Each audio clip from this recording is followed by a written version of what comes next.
I mean, when you come right down to it, he wants us to pray to him. And this is the mountain of prayer in Beltsville. Beltsville, who would have thought? I never would have thought, I didn't dream of it. But it came out of the sky at me. The story of our parish is the story of how God works when the faith is planted someplace. Being a part of this project is being a part of the salvation of America. I say this to anybody that's watching, but I think especially to Americans. And when I say American, I don't mean someone only of Anglo-Saxon blood. I mean anyone who considers themselves or considers it important to enlighten America. The mission that I heard from the very beginning was to bring Orthodoxy in English to the people of the United States.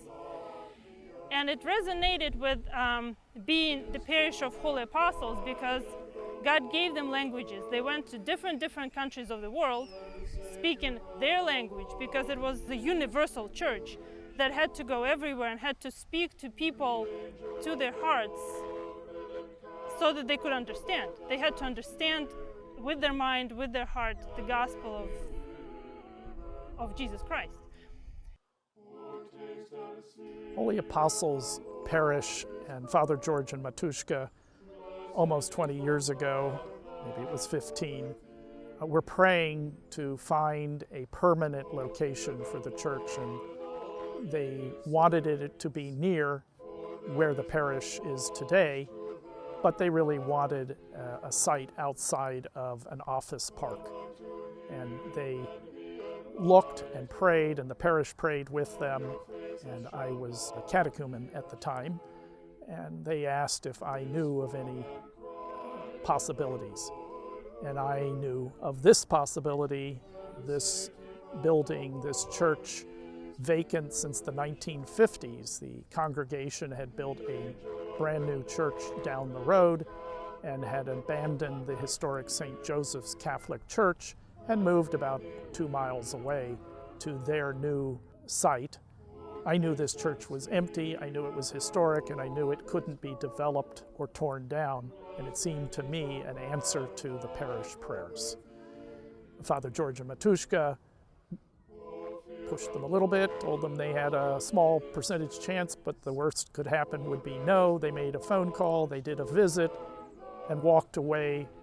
The parish now is the proud owner of this beautiful historic chapel.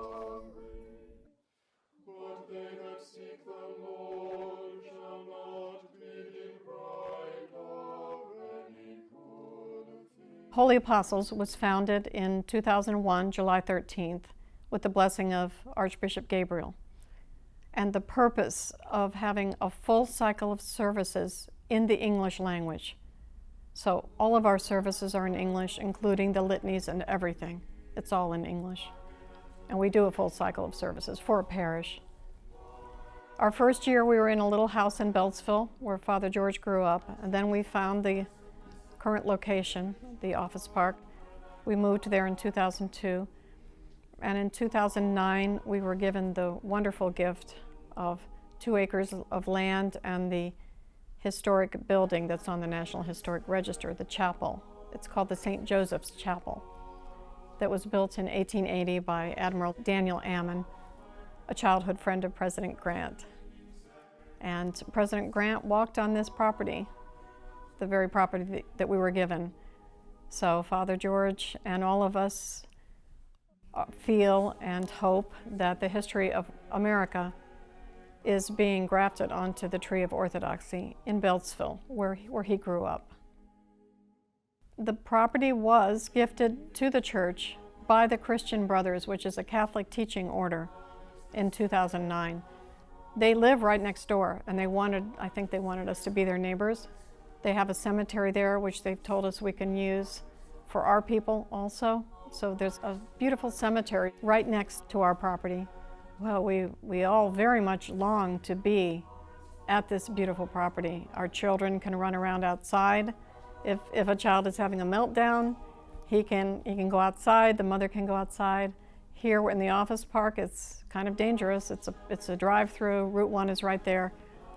We would be worshiping in our own space. We wouldn't be paying rent anymore. And we would continue the restoration of the beautiful chapel from our own property. So there would be a lot of advantages. And we would be in our permanent parish home. I grew up here and I went to school with a bunch of Catholic boys and girls. And so I heard all about the Christian Brothers church here, because up until 1964, the local Roman Catholic parish used this very building. The color of that brick is in itself an inspiration. There's a certain warmth to it, a certain warmth to the way the chapel was put together that's not reproducible now. You can't do it. It's one of our problems, as a matter of fact, to maintain that look, to maintain that warmth, that earthy warmth, which I can't describe it, I can't equate it exactly, but there's a spiritual dimension to the way the thing looks. And we've been in the business of trying to restore it, this building, and also come to the realization that we needed yet another building. So the parish hall building project emerged, and we contracted with Andrew Gould, a famous American guy. Historical restoration is his specialty, but he's done a number of Orthodox churches. Himself is Orthodox in Charleston area, South Carolina. So he came up here, took one look at it, and devised a means by which he could accommodate our need by building the parish hall just outside where the grotto is, along that stretch. And so that's where we are at this moment. We've hired a local architect, Spire Architecture, to work with him and with us to develop the plan to build a building and to provide for all the other accommodations necessary to begin to connect that building to this building, and then simultaneously continue to work on the restoration. We've been slowly improving the church building itself because of historical grant money available through the county and the state, but it doesn't really contribute to us being able to worship up here regularly, because it doesn't include things like bathroom facilities, a classroom, kitchen, dining hall, the things we need. So we determined that what we need to be able to worship up here is a parish hall. And to build that parish hall, we need an infusion of cash. We've paid Andrew Gould for the plans. We've gone through much of the planning, logistical, and bureaucratic steps necessary through the county to get it approved, but we need the money to begin construction. We're at the point where we really need to raise the money. It's no more dreaming, it's praying and praying and praying that we can raise the $500,000, because we've done all the design and we've met all the requirements for land use. So we're here, we're ready. We hope that people will pray for us, first of all, to be able to move our parish to our new home, to our permanent home.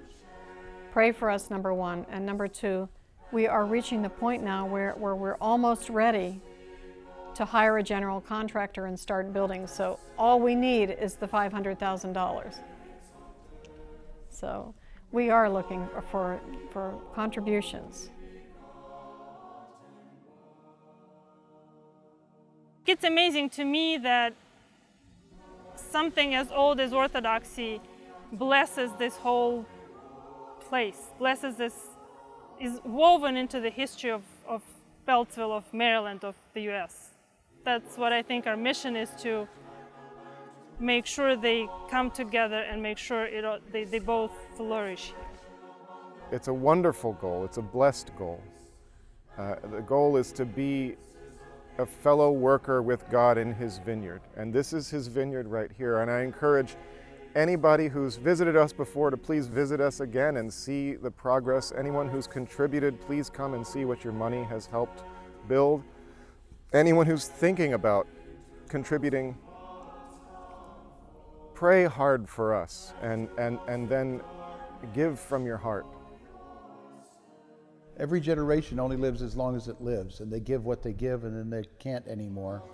And so I'm asking others in our generation and others in the generations younger to consider and put themselves in some place that they can tie their life to the point of being able to sacrificially give to it. And that's what we need. Every generation needs to do that. They need to understand what it is in before them and become central to it, like their forebears, and not marginal to it, but central to it, so that somebody can say, that is my church. Not because I possess it, but because I'm in it. I'm woven in it. My life is woven into it. And that's what we want for everybody, to have such a place, and as many as possible to have this place. Holy Apostles Orthodox Church, Beltsville, Maryland. This is one of the older churches in the Washington area, and it's on the National Historic Register. It has been given to the parish of the Holy Apostles for their use, along with 2 acres of beautiful land. We appeal to Orthodox Christians, friends, and lovers of history to support this most worthy endeavor to build a parish hall on the property so that the parish can move here and continue the restoration of this beautiful chapel. I have been to the church site several times and know firsthand that the lovely setting will be very conducive to a beautiful spiritual church life for the parish of the Holy Apostles, for this generation and many to come. May the Lord bless everyone who will contribute to the building of the new parish hall and the growth of Christ's vineyard in Beltsville, Maryland.